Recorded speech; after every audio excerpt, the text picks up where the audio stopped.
Bienvenidos una vez más a Willow Creek Casa de Luz. Qué bueno que estamos aquí. Qué bueno que podemos reunirnos alrededor de la enseñanza de la palabra de Dios. Y quiero darle la bienvenida a cada persona que vino por primera o segunda vez. Si pudiera nada más levantar su mano, me perdí esa parte. Si puede venir, si viene por primera o segunda vez, levante su mano. Démosle otro fuerte aplauso a todos los que vienen por primera vez. Gracias. Gracias por venir. Quiero también felicitar a todos ustedes por estar aquí, a los que están en Casa Café. Y le damos muchas gracias a Dios porque a través de esas cámaras la palabra de Dios está llegando a 34 países.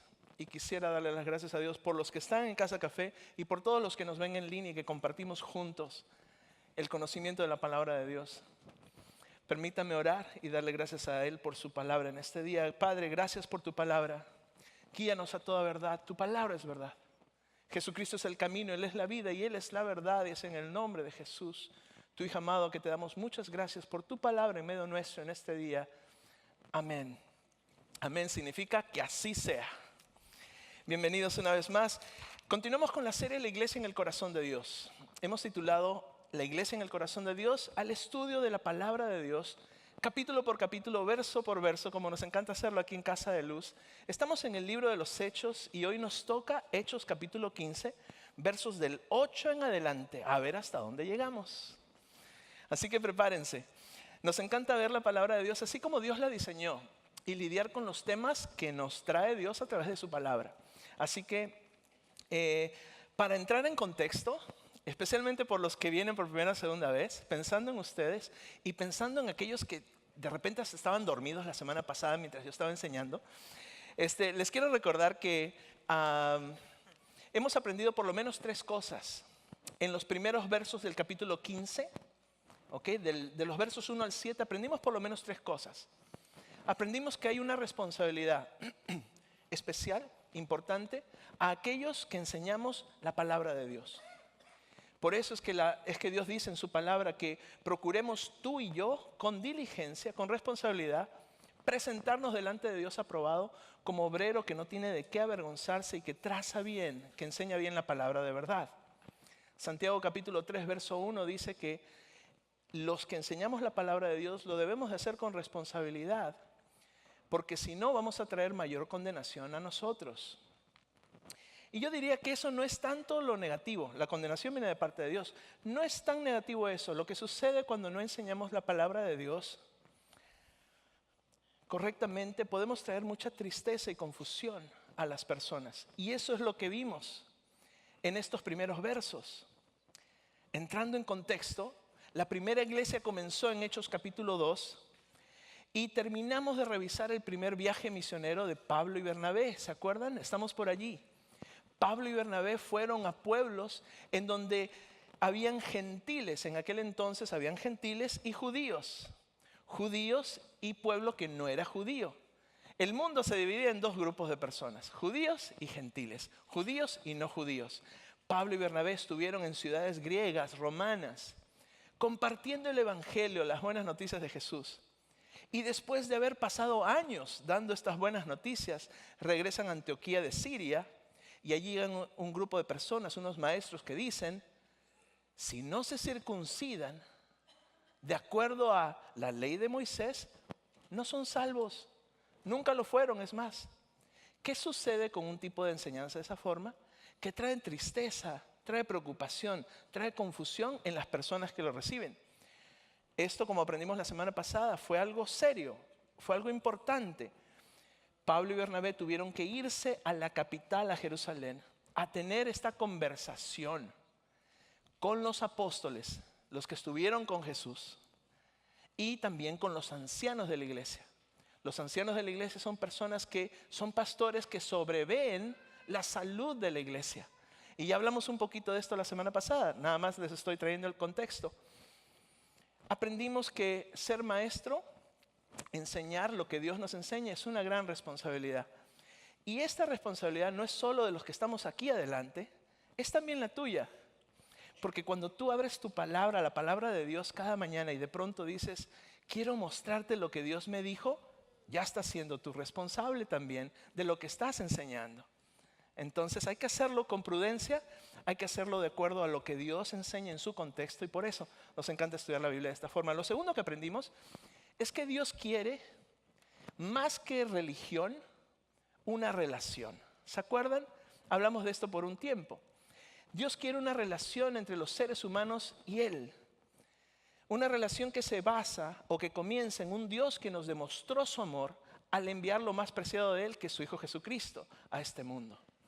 Una vez que entendemos que la salvación de Dios, que el amor de Dios es reflejado en la vida de Jesús, nosotros correspondemos ese amor amando también a Dios. ¿Y qué es amar a Dios? Es ser obediente a lo que su palabra nos enseña. Es la mejor forma de decirle a Dios te amo con hechos y con palabras. Gracias a Dios por eso. La religión son intentos del ser humano para llegar a Dios. Y muchas veces tenemos muy buenas intenciones, pero nos falla la puntería, ¿verdad? Estamos como nuestros equipos de fútbol, que llegamos al mundial. Nos tardamos 4 años en llegar.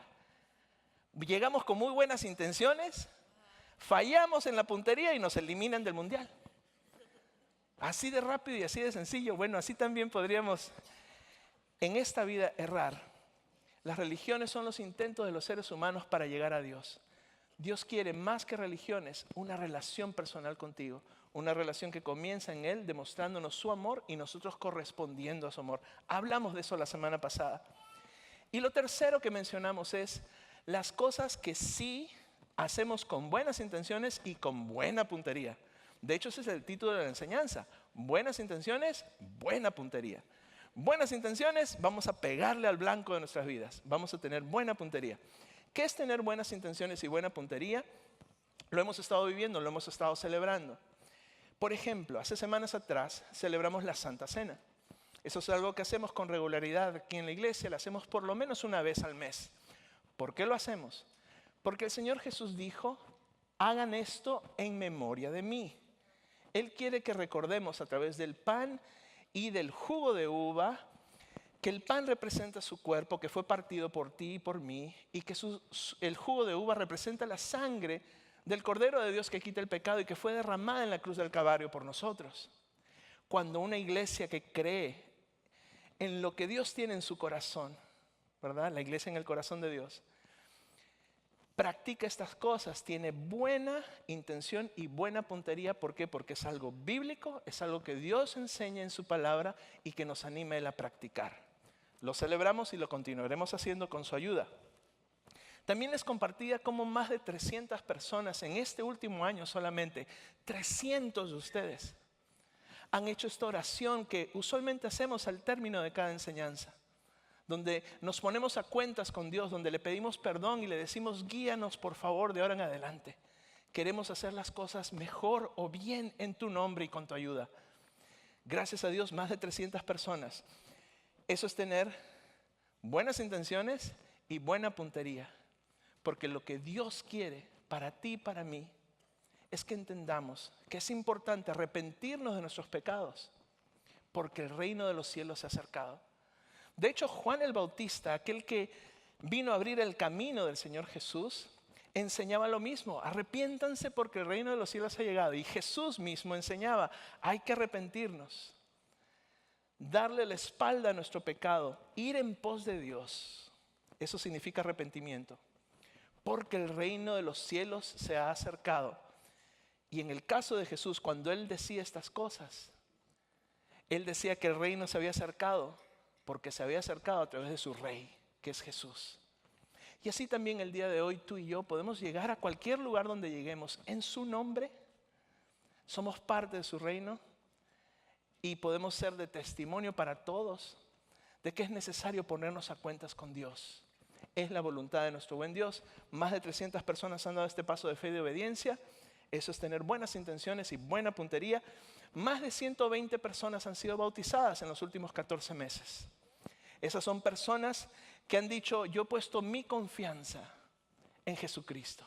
Y quiero que todos lo vean y gracias a Dios experimentamos esos bautismos aquí. Qué bueno ha sido el Señor. La semana pasada, bautismos. ¿Por qué son buenas intenciones y buena puntería? Porque el Señor Jesús dijo, antes de ascender a las alturas, que vayamos por todo el mundo y prediquemos su evangelio a toda criatura. Que hagamos discípulos a todas las naciones, aún en Chicago, donde Dios nos lleve, a donde Dios nos traiga. Que hagamos discípulos a todas las naciones, bautizándolos. El discípulo entiende, una vez que entiende, dice: voy a bautizarme. Bautizándoles en el nombre del Padre y del Hijo y del Espíritu Santo, enseñándole a los discípulos que guarden todas las cosas que les he enseñado, dice el Señor Jesús. Y aquí yo estoy con ustedes todos los días hasta el fin del mundo. Una iglesia que bautiza a personas en el nombre del Padre, del Hijo y del Espíritu Santo tiene buenas intenciones y buena puntería. Es algo bíblico, es una ordenanza de parte de nuestro buen Dios, una encomienda a ti y a mí. La semana pasada empacamos regalos para todos los presos del estado de Illinois, junto con el resto de la familia de Willow Creek. ¿Se acuerdan? Eso es tener buena intención y buena puntería. Porque el Señor Jesús dijo que en algún día Dios va a separar a unos a su derecha y a otros a su izquierda. Y a unos les va a decir: tuve hambre y me diste de comer. Tuve sed y me diste de beber. Fui forastero, fui migrante y me recogiste. Estuve desnudo y me vestiste. Tuve sed y me diste de beber. Estuve enfermo y me visitasteis. En la cárcel y vinisteis a mí. Eso va a decir el Señor un día. Y las personas que están a su derecha van a decir: Señor, ¿cuándo hicimos eso por ti? Y el Señor les va a decir: por cuanto lo hiciste por uno de mis hermanos más pequeños, lo hiciste por mí. Así que, amada iglesia, buena intención, buena puntería. Empacamos regalos y esos regalos van a llegar a la mano de todos los presos del estado de Illinois, para que su corazón se abra al evangelio, a las buenas noticias de Jesús, al amor de Dios. Y tal vez no todos podamos ir a una cárcel a visitar a los presos, pero llegamos de esa forma a cada preso en el estado de Illinois a través de estos regalos. ¿Quieren más ejemplos de buenas intenciones y buena puntería? Bueno, el día de hoy a la 1 de la tarde se están graduando 43 de ustedes que han pasado por las clases del discipulado. Son 3 libros, son 33 semanas por lo menos. Hay que memorizar la palabra de Dios, hay que escribir cómo Dios ha transformado nuestras vidas, hay que escribir cómo compartimos del amor de Dios a los demás, hay que hacer listas de oración. Es trabajo arduo, y lo que me encanta es que para cuando uno termina el tercer libro, uno ya está listo para dar fruto en el nombre del Señor. Pues 43 personas van a el día de hoy graduarse, y a ver si están sus nombres por acá. Ellos son los que se van a graduar el día de hoy. Y les quiero pedir, por favor, que se pongan de pie todos los que se van a graduar en este día. Este aplauso es para todos ustedes, sí, que se escuche. Miren, hasta vienen vestidos igualitos. Se ven muy bien. Felicidades. Felicidades. Así se hacen las cosas.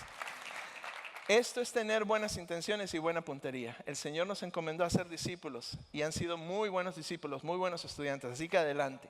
Dios va a hacer cosas hermosas a través de sus vidas.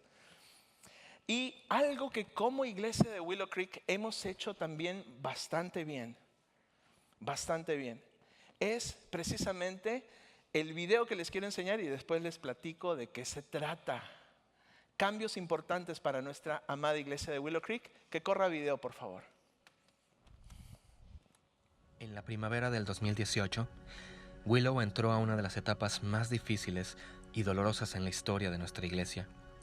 Los eventos de esta temporada nos llevaron a reexaminar y a reconstruir el liderazgo de nuestra iglesia, comenzando por nuestra junta de ancianos.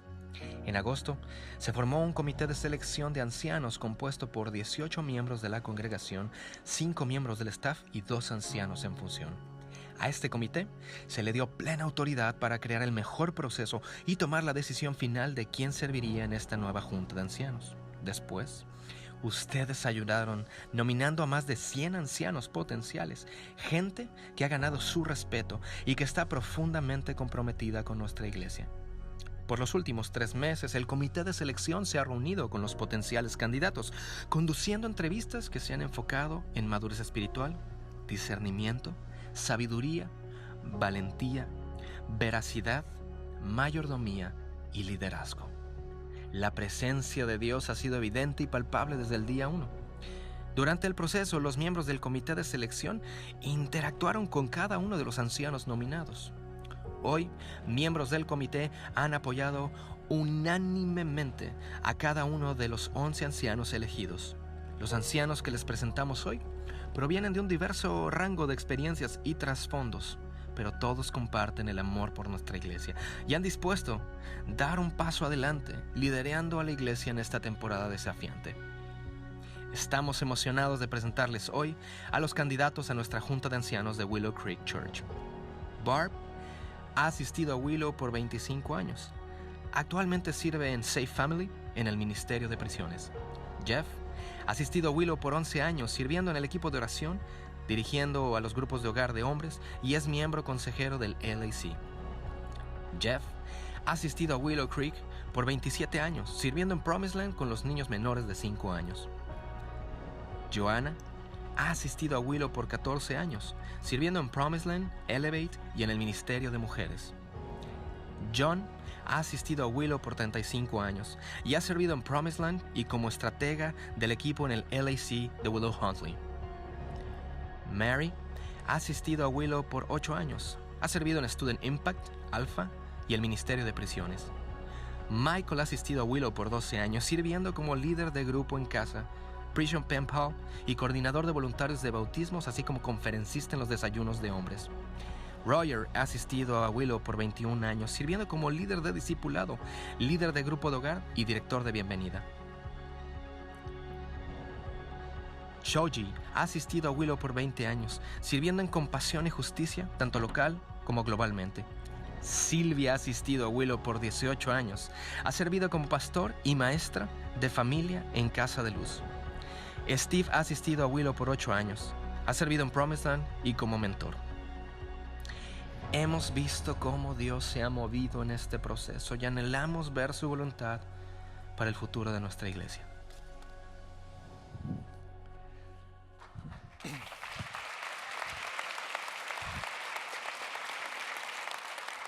Eso es tener buenas intenciones y buena puntería. Y el día de hoy tenemos en medio nuestro a 3 de estos candidatos a ser ancianos, que desde ya les digo, los confirmamos. Por favor, pónganse de pie. Can you please stand up? We just want to recognize that you're here. Les damos un fuerte aplauso, por favor, a los candidatos a ancianos que están aquí, con sus familias, con sus amigos. Thank you so much, Jeff and Mary, for being here. Thank you. Buenas intenciones, buena puntería. Y aprendimos incluso la semana pasada, we learned last week. Yo voy a empezar a hablar en inglés. Aprendimos la semana pasada que la labor de los ancianos es muy importante. Un tema como de ellos no fueron salvos porque no se circuncidaron y no practican la ley de Moisés, puede dividir la iglesia. Y era una iglesia que apenas comenzaba, era un bebito, era el bebé de Dios. Era muy importante que Pablo y Bernabé, después de ese viaje misionero, donde vieron la mano de Dios poderosa, la transformación de personas no judías al evangelio, era muy importante que lleguen a hablar con los apóstoles y con los ancianos y tuvieran mucha discusión. Tomó bastante tiempo y tomaron una decisión muy sabia. Ustedes van a pasar mucho tiempo y van a discutir temas muy importantes. Y Dios va a estar con ustedes y les va a guiar a tomar las mejores decisiones para esta hermosa iglesia. Iglesia que Dios fundó, iglesia que Dios ha sostenido y que continuará sosteniendo. ¿Verdad que sí? ¿Lo creemos? ¿Sí?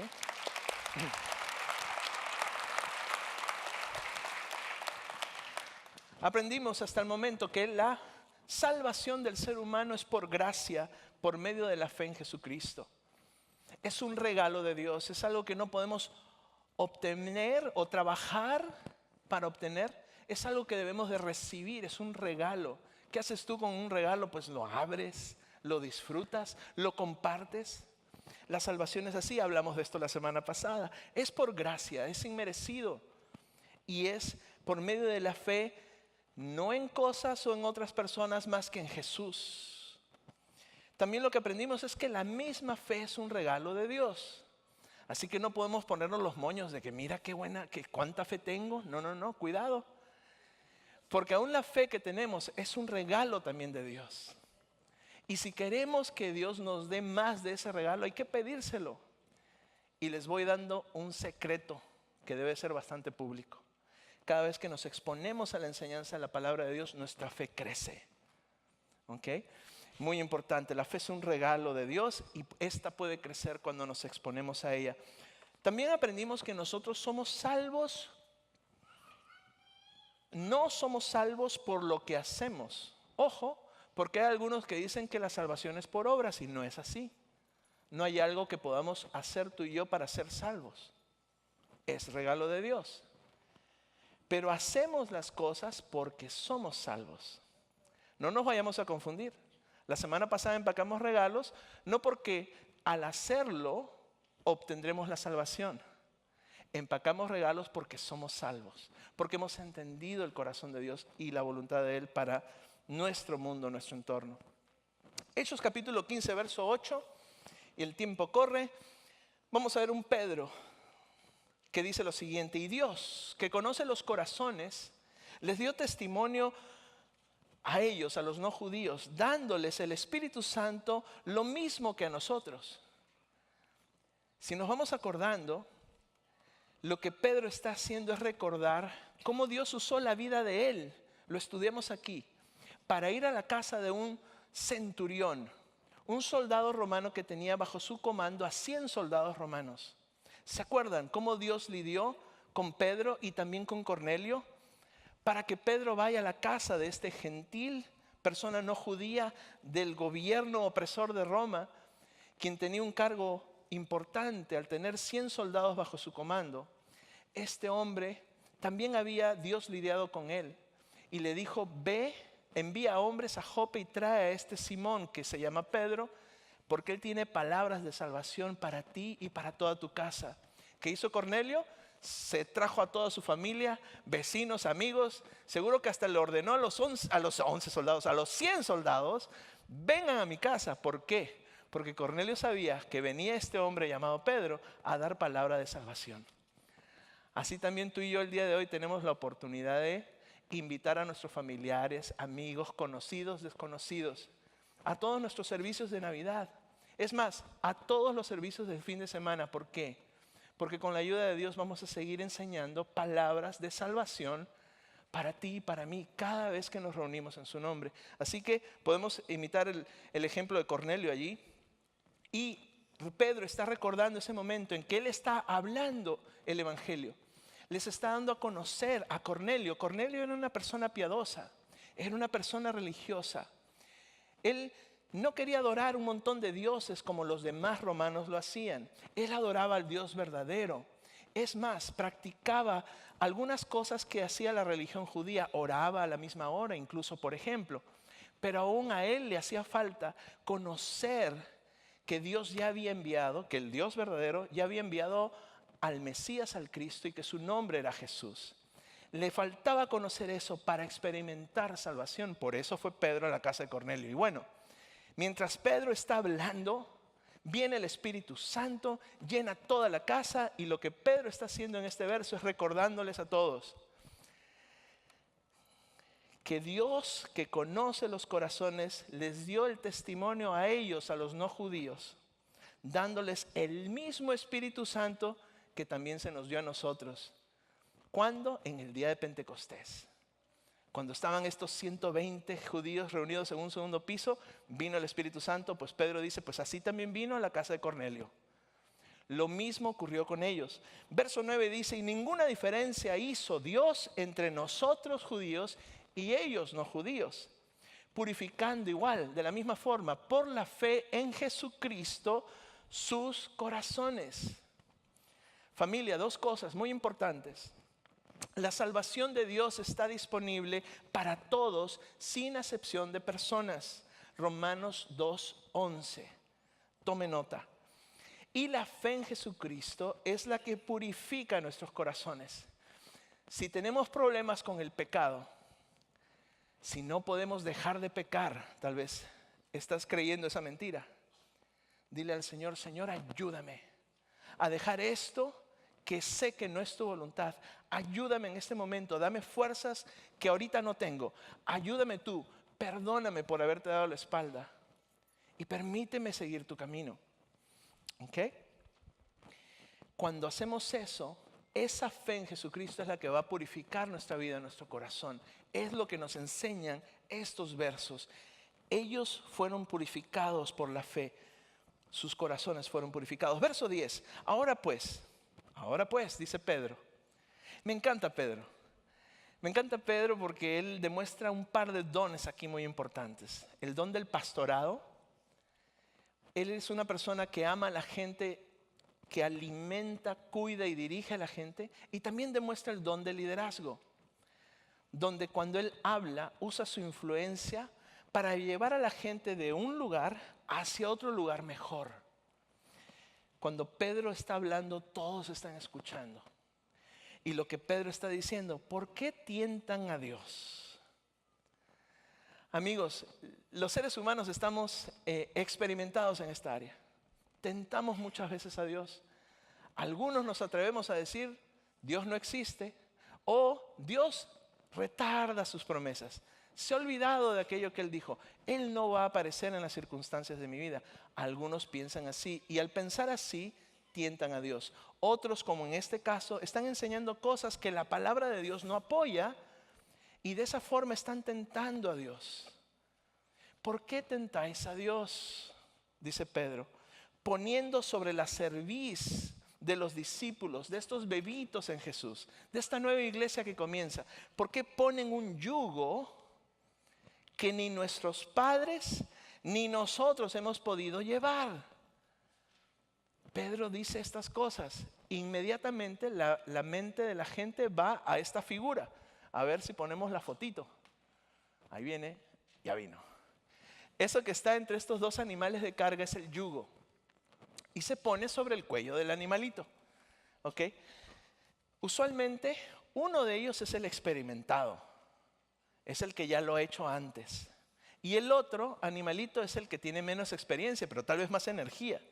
Y es importante que vaya el que tiene experiencia con el menos experimentado para que el que tiene experiencia le diga a qué ritmo caminar, hacia dónde dirigirse.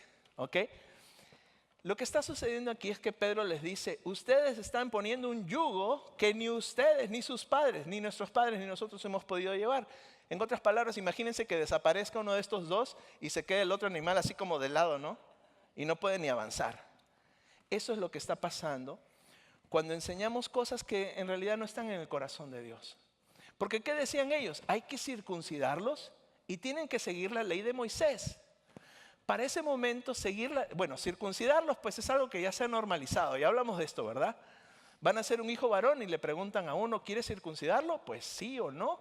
Y si dices sí, también te va a llegar el bill para que lo pagues, ¿verdad? Eso ya está normal. En aquel momento circuncisión significaba esta marca en tu cuerpo donde tú representabas a través de la circuncisión el pacto entre Israel y su Dios. ¿Ok? Tenía esa importancia. Entonces ellos decían, hay que circuncidarse para ser cristianos, para ser salvos. Y hay que guardar la ley de Moisés. ¿Se acuerdan? Hasta ese momento la ley de Moisés eran 613 mandamientos, 248 positivos, 365 negativos. Cantinflas diría, pues yo no puedo ni con 10. ¿Cómo voy a poder con 613? La cosa es que ellos enseñan, eso es lo que hace la religión, enseñan pues el mejor esfuerzo, buenas intenciones, pésima puntería, porque los mismos maestros que enseñaban estas cosas, ni ellos ni sus padres practicaban lo que estaban enseñando. Pedro les dice, por favor, dejemos estas cosas, no tentemos a Dios, porque para Dios no hay nada mejor. Lo mejor de la creación de Dios somos los seres humanos. Si queremos tocar fibras delicadas y tentar a nuestro Dios, intentemos maltratarnos unos a otros. Eso es algo que ofende el corazón de Dios. Dios nos ama demasiado a ti y a mí. Y lo ha probado enviando lo mejor de Él, a su Hijo Jesús. Así que Pedro dice, como buen líder, como buen pastor, dice, no tentemos al Señor con estas cosas. Por otro lado, pensando en el yugo, vamos a ir a la persona que sí nos enseña qué yugo debemos de tú y yo llevar en esta vida. Jesús, nuestro mejor ejemplo. Mateo 11, 29 y 30 dice el Señor Jesús: llevad mi yugo sobre ustedes y aprendan de mí, que soy manso y humilde de corazón. Volviendo a la figura que les acabo de enseñar, lo que Jesús está diciendo, lo que Dios está diciendo es que si tú y yo llevamos el yugo de Él, Él va a ir a nuestro lado. Tú vas a tener a Dios de tu lado, a tu lado, enseñándote a qué ritmo debes de caminar en la vida, hacia dónde dirigir tu vida. Interesantemente, cuando tú y yo permitimos el yugo de Cristo en nosotros, va a ocurrir que vamos a descansar. Vamos a descansar en que sabemos que estamos haciendo la voluntad de Dios. ¿Qué significa llevar el yugo de Jesús? Significan que sepan nuestros familiares, nuestros amigos, que somos seguidores de Cristo. Que cuando alguien en tu trabajo, en tu escuela, te dice, miente, no hay ningún problema, tú le digas, Cristo es mi Señor. A Dios, a mi Padre no le gusta que mienta, no lo voy a hacer. Si alguien por ahí dice, roba un poquito, al cabo que todo el mundo roba.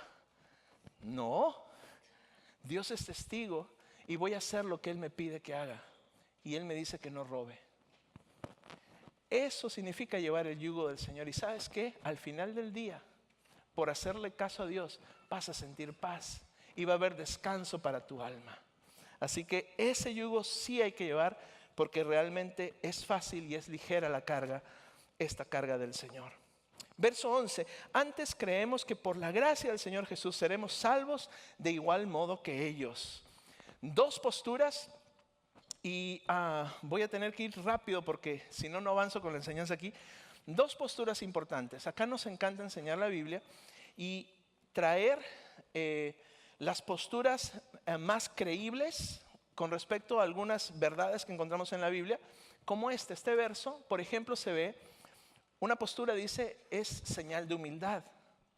Pedro está diciendo, les está cambiando la mente a la gente, les está diciendo, miren, no se trata de que demostremos orgullo diciendo que nosotros sabemos lo que es la salvación.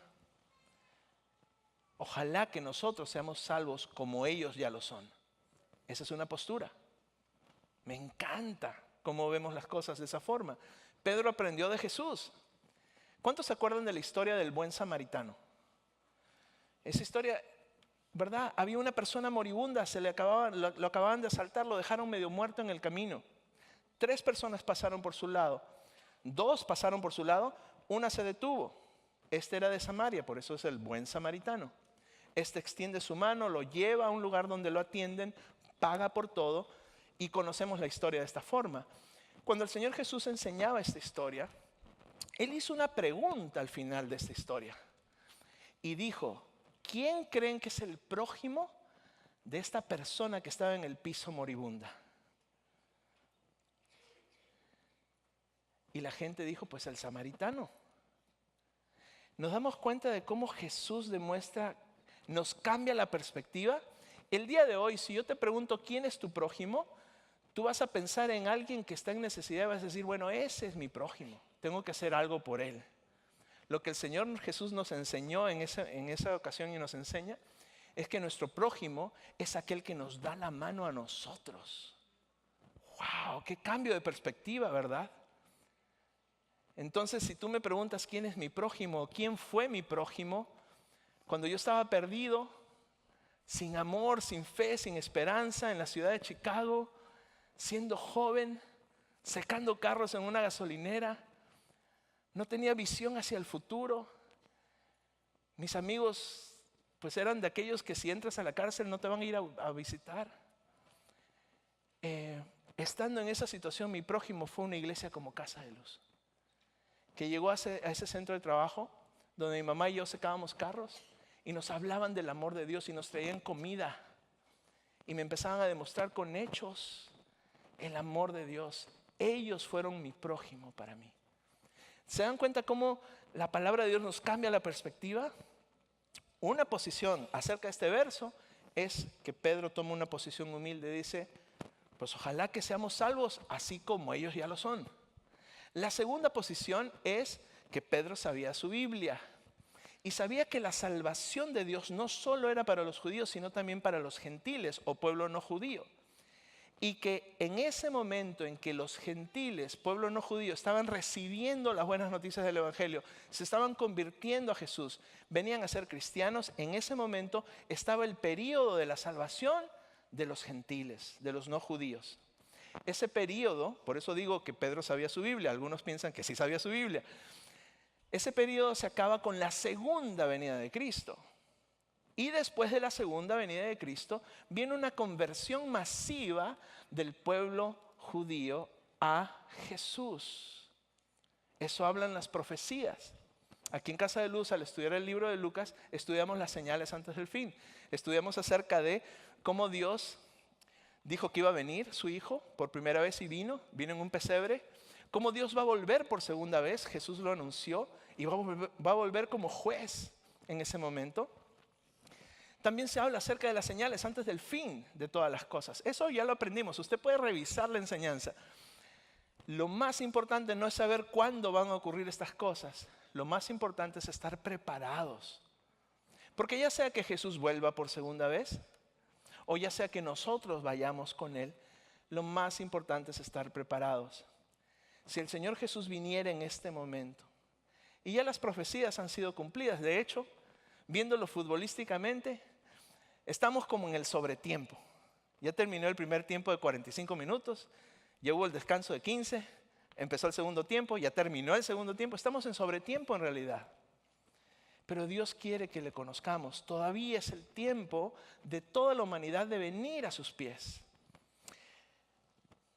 En cualquier momento ocurre, lo más importante es estar preparados. Si Jesús viniera en este momento, lo más precioso es que tú y yo estamos dándole la prioridad a Dios al estar aquí.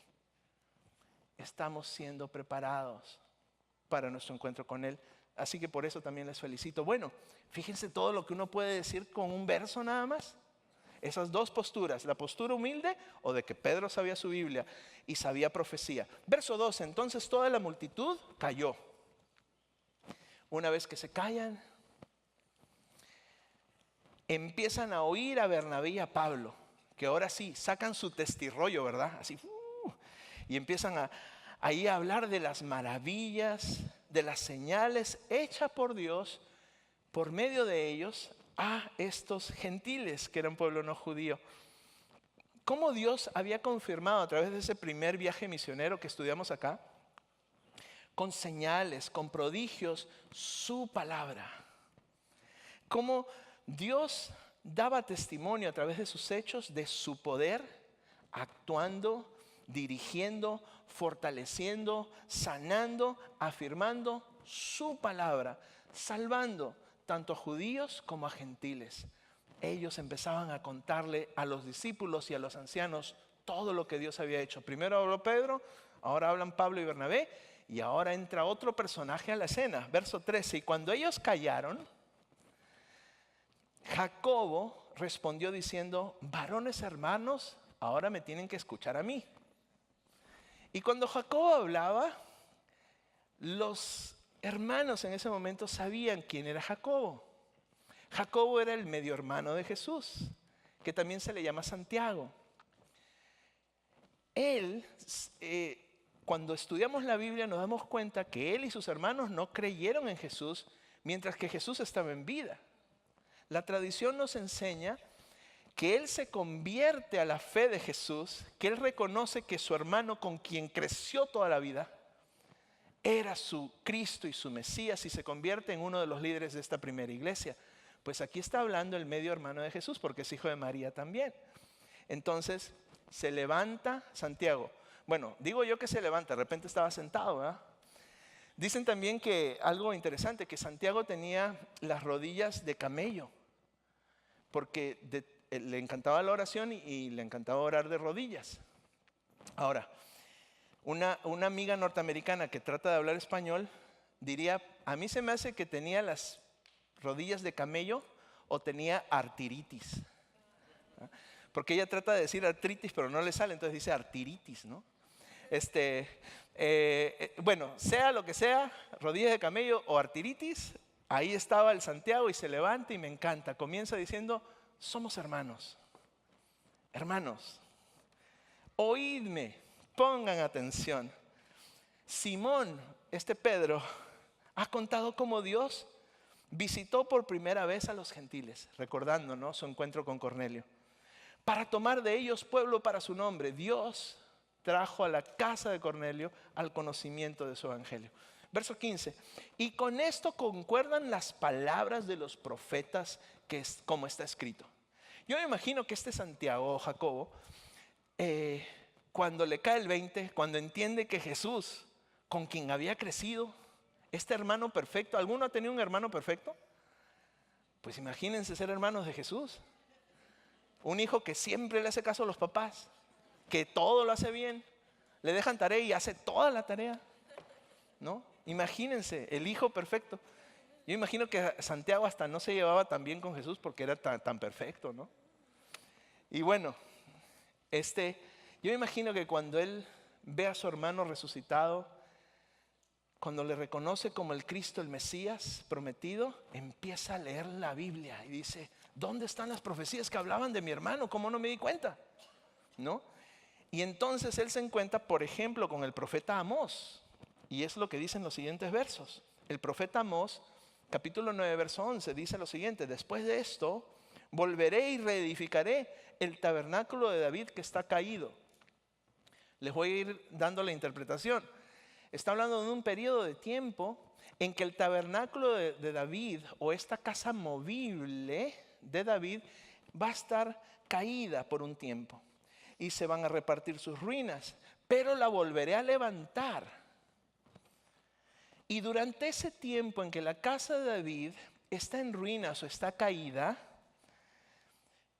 va a haber esto que también dice el verso: para que el resto de los hombres busque al Señor y todos los gentiles sobre los cuales es invocado el nombre del Señor. Está hablando de este periodo de tiempo en donde los gentiles tenemos acceso a la salvación de Dios, ¿verdad? O sea, lo que por ahí pensamos que Pedro estaba pensando, pues Santiago lo afirma.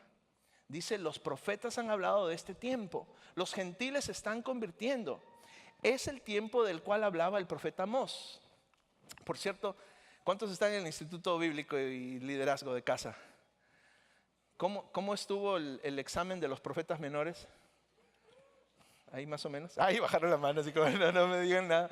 Bueno, disculpen que les llegué con la enseñanza una semana después. A ver si les dan puntos extras por aprender de Amós en este día. Amós es uno de los profetas menores, y bueno, él está hablando precisamente de este tiempo de la conversión del pueblo no judío al camino del Señor, hasta que después se restaure la casa de Israel. ¿Okay? Así que tomen nota, estudiantes de la Biblia. Muy bien, y todo esto lo ha dado a conocer el Señor desde tiempos antiguos a través de sus profetas. Termina el verso 18. Usted puede leer en su casa, ya no tenemos tiempo para más. Romanos 11, 25 y 26, Lucas 21 a 24. Y hasta aquí vamos a llegar con la enseñanza el día de hoy.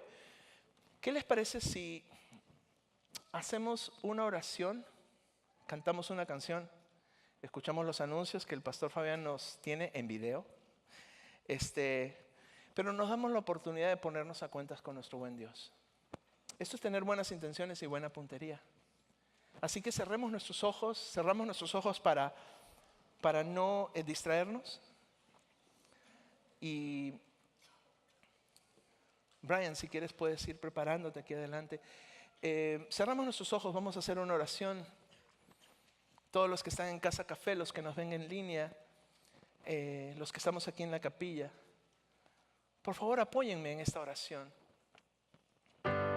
Dios, en este día te damos muchas gracias por tu palabra en medio nuestro. Es un hermoso privilegio que tenemos de estudiarla, de entenderla, y porque al entenderla la podemos poner por obra. Gracias por permitirnos ver tu corazón y lo que tú quieres para tu iglesia. Una iglesia que sea sensible a las necesidades de nuestros hermanos y de nuestras hermanas. Gracias por la libertad que nos das en Jesucristo. Aprovechemos, Señor, esta libertad, la aprovechamos para hacer las cosas que te agradan, lo que enseña tu palabra. Queremos ser personas con buenas intenciones y buena puntería. Señor, porque te agrada que el ser humano se acerque a ti. Es que en estos momentos te pedimos por cualquier persona que sabe que te ha dado la espalda muchas veces, que se siente pecador, pecadora. Amigo, amiga, este es tu día de decirle a Dios: Dios mío, perdóname. Dios mío, límpiame. Dios mío, te necesito. Gracias por estar aquí. Amigo, amiga, si tú tienes esta petición en este día, si quieres ponerte a cuentas con nuestro buen Dios, repite conmigo esta oración. Lo puedes hacer en voz, en el silencio de tu corazón o en voz audible, como tú quieras, pero haz esta oración. Dile: Dios Padre, Padre nuestro, gracias por escuchar esta oración, aunque no lo merezco. Te pido, Señor, que perdones mis pecados, que me limpies de toda maldad. Me arrepiento de mis pecados, les doy la espalda en este día y te suplico, Señor, que me ayudes, que guíes mi vida de ahora en adelante. Es mi petición humilde que hago en este día, en este lugar, sabiendo que estás aquí y que me escuchas. Oro esto, Padre, en el precioso nombre de tu Hijo Jesús. Seguimos con nuestros ojos cerrados. Si tú hiciste esta oración, te quiero pedir que levantes tu mano allí donde estás, para saber que hiciste esta oración y para orar por ti. Dame el privilegio de orar por ti, de encomendarte en las manos de nuestro buen Dios. Veo sus manos levantadas. Dios ve sus vidas y su corazón. Si estás en Casa Café, levanta tu mano también. Si nos ves en línea, levanta tu mano allí donde estás, porque la buena noticia es que Dios está también allí. Él desde hace un buen tiempo ha decidido ya no habitar en templos hechos de manos de hombres, sino habitar en la vida de seres humanos como tú y como yo. Es un mejor templo. Te felicito por levantar tu mano allí donde estás. Los que están en Casa Café, levanta tu mano, el Señor también te ve allí. Los que están aquí en la capilla, les felicito por tomar estos pasos de fe y de obediencia que honran a Dios. Dios honra a los que le honran. El libro de la vida ahora tiene sus nombres, gracias a la obra de Cristo en la cruz del Calvario por ti y por mí. Señor, gracias por cada persona que ha levantado su mano y que ha dado este paso de fe y de obediencia en este día. Celebramos junto con el cielo por pecadores que nos arrepentimos y que hacemos tu voluntad. Señor, gracias por el perdón que encontramos en ti. Gracias por la limpieza que nos das, porque purificas nuestra vida por la fe de Jesús, de la cual estamos aprendiendo. Les encomendamos en tus manos. Permítenos como iglesia ser de bendición para sus vidas, ser de edificación, ser de ánimo. Gracias por estar en medio nuestro y por ver estos milagros modernos en medio nuestro. En el nombre de Jesús oramos. Amén. Un fuerte aplauso a las personas que levantaron su mano.